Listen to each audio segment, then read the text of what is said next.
That Anthony Davis performance last night against Minnesota, I mean, it's why, like, I don't care what seed they are. I'm never going to not kind of believe the Lakers are still in the title mix.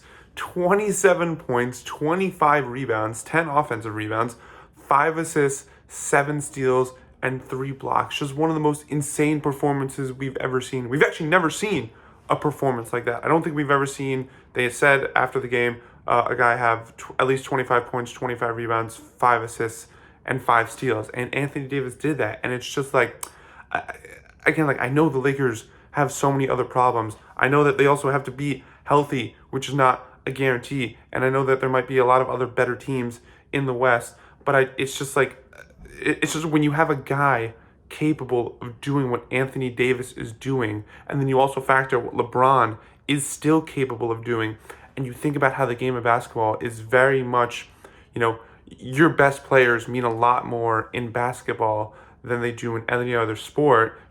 Obviously it's still a team game, but like your best players can carry you a lot more.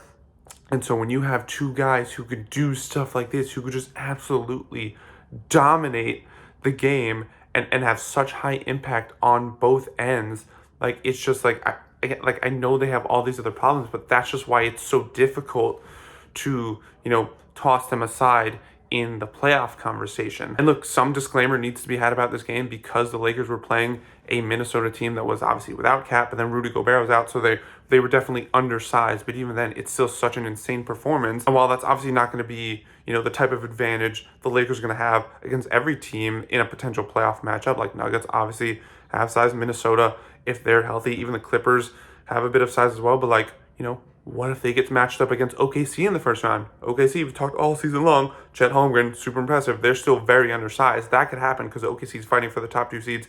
LA's in the play-in tournament. Like, it could happen. And then you're in the second round. Like, who knows what could happen from there? It's complicated because when it comes to winning a playoff series, we talk a lot about strategies and role players and team effort and all that stuff. But then there are also times over the course of playoff series or even just games like in the regular season where it's just like, my best guy or my best guys are better than your best guys, and that's ultimately what it's come down to. I think that's why a lot of people still fear the Dallas Mavericks in a playoff series, despite all the issues they might have, coaching, defense size, whatever. Like, they're still going to have Luka Doncic, and Luka Doncic puts so much fear into the hearts of literally everybody he faces. I mean, he's almost taken down the Clippers single-handedly.